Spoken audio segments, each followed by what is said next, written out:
بسم الله الرحمن الرحيم. يا أيها الذين آمنوا إذا تداينتم بدين إلى أجل مسمى فاكتبوه، وليكتب بينكم كاتب بالعدل، ولا يأب كاتب أن يكتب كما علمه الله، فليكتب وليملل الذي عليه الحق وليتق الله ربه ولا يبخس منه شيئا، فإن كان الذي عليه الحق سفيها أو ضعيفا أو لا يستطيع أن يمل هو فليملل وليه بالعدل، واستشهدوا شهيدين من رجالكم، فإن لم يكونا رجلين فرجل وامرأتان ممن ترضون من الشهداء أن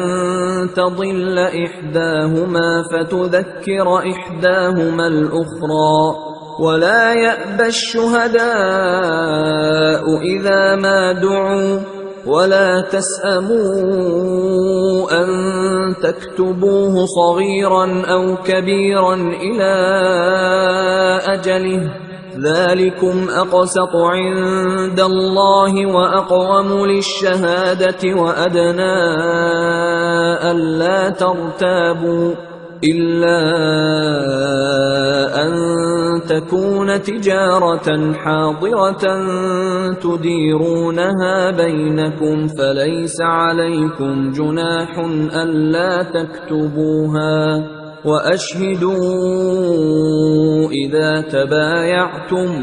ولا يضار كاتب ولا شهيد، وإن تفعلوا فإنه فسوق بكم، واتقوا الله ويعلمكم الله واللہ بکل شیء علیم۔ مومنو، جب تم آپس میں کسی میعاد معین کے لیے قرض کا معاملہ کرنے لگو تو اس کو لکھ لیا کرو، اور لکھنے والا تم میں کسی کا نقصان نہ کرے بلکہ انصاف سے لکھے، نیز لکھنے والا جیسا اللہ نے اسے سکھایا ہے لکھنے سے انکار بھی نہ کرے اور دستاویز لکھ دے، اور جو شخص قرض لے وہی دستاویز کا مضمون بول کر لکھوائے، اور اللہ سے کہ اس کا مالک ہے خوف کرے، اور زر قرض میں سے کچھ کم نہ لکھوائے، اور اگر قرض لینے والا کم عقل یا ضعیف ہو یا مضمون لکھوانے کی قابلیت نہ رکھتا ہو تو جو اس کا ولی ہو وہ انصاف کے ساتھ مضمون لکھوائے، اور اپنے میں سے 2 مردوں کو ایسے معاملے کے گواہ کر لیا کرو، اور اگر 2 مرد نہ ہوں تو 1 مرد اور 2 عورتیں جن کو تم گواہ پسند کرو کافی ہیں، کہ اگر ان میں سے ایک بھول جائے گی تو دوسری اسے یاد دلا دے گی، اور جب گواہ گواہی کے لیے طلب کیے جائیں تو انکار نہ کریں، اور قرض تھوڑا ہو یا بہت اس کی دستاویز کے لکھنے لکھانے میں سستی نہ کرنا، یہ بات اللہ کے نزدیک نہایت قرین انصاف ہے، اور شہادت کے لیے بھی یہ بہت درست طریقہ ہے، اس سے تم کو کسی طرح کا شک و شبہ بھی نہیں پڑے گا۔ ہاں، اگر سودا دست بدست ہو جو تم آپس میں لیتے دیتے ہو تو اگر ایسے معاملے کے دستاویز نہ لکھو تو تم پر کچھ گناہ نہیں، اور جب خرید و فروخت کیا کرو مثلا زمین جائیداد کی تو بھی گواہ کر لیا کرو، اور کاتب دستاویز اور گواہ معاملہ کرنے والوں کا کسی طرح کا نقصان نہ کریں،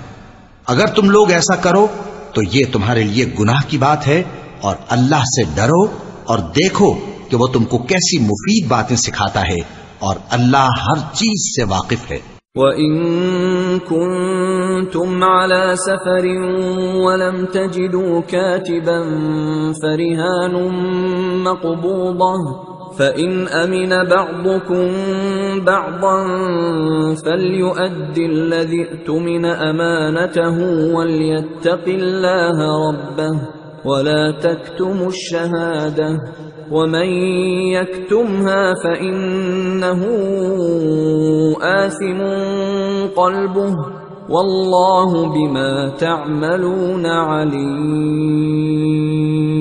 اور اگر تم سفر پر ہو اور دستاویز لکھنے والا نہ مل سکے تو کوئی چیز رہن با قبضہ رکھ کر قرض لے لو، اور اگر تم میں سے کوئی دوسرے کو امین سمجھے یعنی رہن کے بغیر قرض دے دے تو امانت دار کو چاہیے کہ صاحب امانت کی امانت ادا کر دے، اور اللہ سے جو اس کا پروردگار ہے ڈرے، اور دیکھنا شہادت کو مت چھپانا، جو اس کو چھپائے گا وہ دل کا گناہگار ہوگا، اور اللہ تمہارے سب کاموں سے واقف ہے۔ صدق اللہ العظیم۔